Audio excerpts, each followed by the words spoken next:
May 15th, 2025, God has given us a Pope for the Kingdom of God by Father Pablo Martin. Dear brothers, in the divine will, I can say on behalf of all, thanks be to God for all that He gives us, and also for all that He takes away, all for our good. But now in a special way, I give thanks for having given the Church His Vicar, Pope Leo XIV. And while we are all examining him, it is the Lord who is examining us through him. I see that many continue to debate about the new Pope. I will refrain from taking part in these discussions, which do not help us grow in love for the Lord.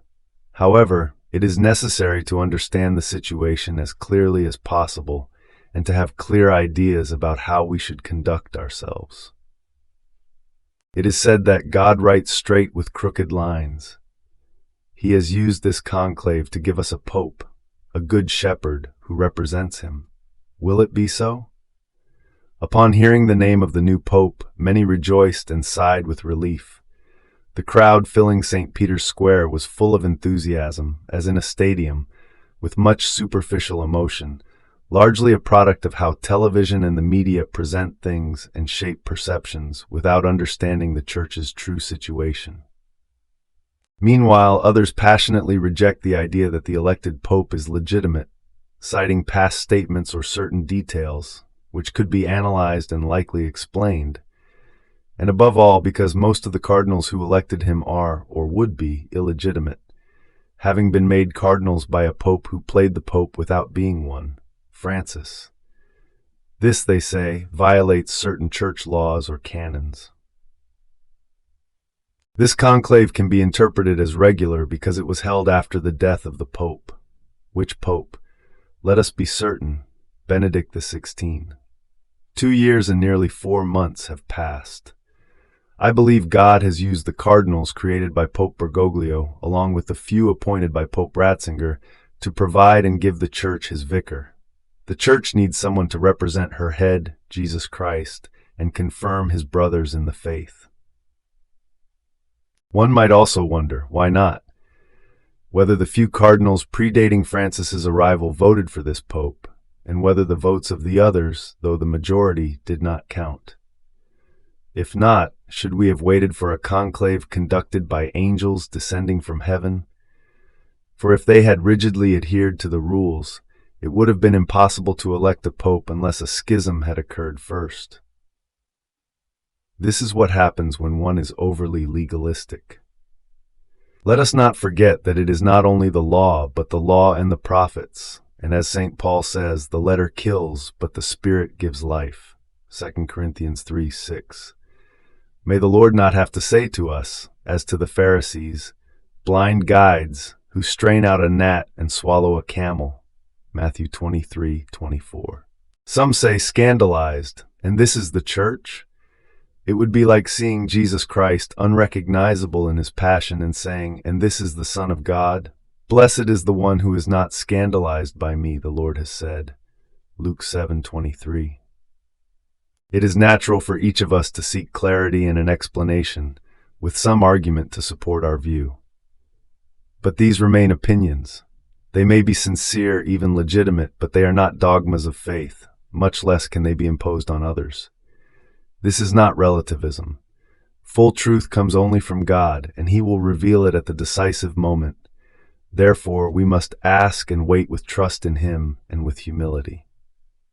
The infernal enemy, the enemy of peace, seeks to destroy us by dividing and setting everyone against each other. May God forbid this from ever happening among us.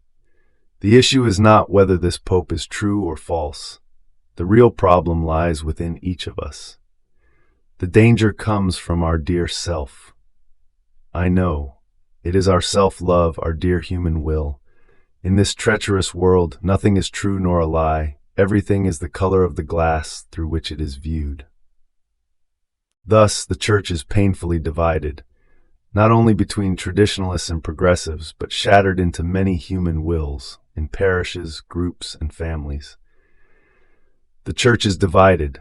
The danger of rupture lies within each of us. I proclaim free thought aloud, and death to whoever does not think as I do.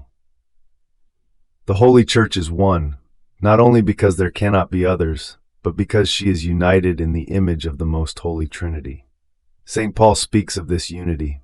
I urge you to live in a manner worthy of the calling you have received, with all humility, gentleness, and patience, bearing with one another in love, eager to maintain the unity of the Spirit in the bond of peace.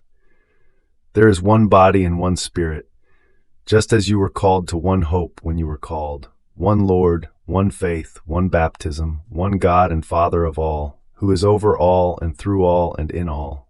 Ephesians 4:1-6. This unity of the Spirit, unity in faith, is not created through dialogue, nor is it the result of agreements among ourselves or by democratic or synodal voting. It is first and foremost a grace that comes from God. At the end of his Last Supper, Jesus prayed to the Father, insisting on what he most desires, our unity in truth. He said, Holy Father, keep them in your name, which you have given me, that they may be one, even as we are one. I do not ask that you take them out of the world, but that you protect them from the evil one. They are not of the world, just as I am not of the world. Sanctify them in the truth. Your word is truth.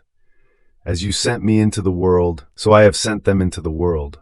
For their sake I consecrate myself, that they also may be sanctified in truth. I do not ask for these only, but also for those who will believe in me through their word, that they may all be one, just as you, Father, are in me and I in you, that they also may be in us, so that the world may believe that you have sent me. The glory that you have given me I have given to them, that they may be one even as we are one, I in them and you in me, that they may become perfectly one, so that the world may know that you have sent me and loved them, even as you have loved me. Father, I desire that they also, whom you have given me, may be with me where I am, to see my glory that you have given me, because you loved me before the foundation of the world. O righteous Father, even though the world does not know you, I know you, and these know that you have sent me. I made known to them your name, and I will continue to make it known, that the love with which you have loved me may be in them, and I in them. John 17:11-15-26. Louisa writes in Volume 6, August 15, 1904, in a flash, I saw the entire church, the wars that religious would suffer among themselves and from others, the wars between societies. It seemed like a general chaos. It also seemed that the Holy Father would have to rely on very few religious persons, both to restore order in the church, among priests and others, and in society amid this disorder. And as I saw this, blessed Jesus said to me, Do you think the triumph of the church is far away? And I, certainly, who will see order restored in so many upheavals? And he, on the contrary, I tell you it is near. It is a clash that must happen, and a strong one. And so I will permit everything at once, among religious and laity, to shorten the time. And in this great chaotic clash, the good and orderly clash will take place.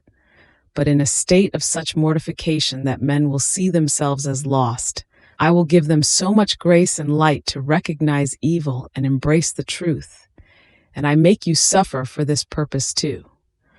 But if despite all this they do not heed me, then I will take you to heaven, and things will become even more severe and prolonged before the desired triumph. Many things written by Louisa over a century ago seem to have prophetic significance for our time. My word is eternal, and what cannot serve here may serve elsewhere. What is not fulfilled in this time will be fulfilled in another, but this is my will. Book of Heaven, Volume 10, January 19th, 1911. What I have told you refers not only to the present times, but also to future times. And what is not fulfilled now will be fulfilled later. And if someone finds difficulty or doubts, it means they do not understand my way of speaking. My speech is eternal, just as I am. Book of Heaven, Volume 12, October 16th, 1918. And in Volume 10, November 9th, 1910, Jesus says, My daughter, the holiest works done with human intent are like cracked vessels. When filled with liquid, it slowly leaks out, and when sought in need, they are found empty. This is why the children of my church have been reduced to this state, because in their actions, everything is done with human intent. Thus, in need, in dangers, in offenses, they find themselves empty of grace and therefore weak, nervous, and almost blinded by the human spirit, leading to excesses. Oh, how vigilant the leaders of the church should have been to avoid making me a mockery and using me to cover their infamous deeds. It is true that punishment would cause great scandal, but it would be a lesser offense to me than the many sacrileges they commit. Alas, it costs me too much to tolerate them. Pray, pray, my daughter, for many sorrowful things will come from the children of the church. In the end, amid all this great debate, as in all things, the essential question is, does this bring me closer to God? Does it help me grow in His knowledge and love? Let us ask the Lord to enkindle His light, and let us pray for the Pope, that he may fulfill his mission of giving the light of Christ and finally open the book in his coat of arms. Without a doubt, it is the book of heaven. Glory be to the Father, and to the Son, and to the Holy Spirit, as it was in the beginning, is now, and ever shall be, world without end. Amen.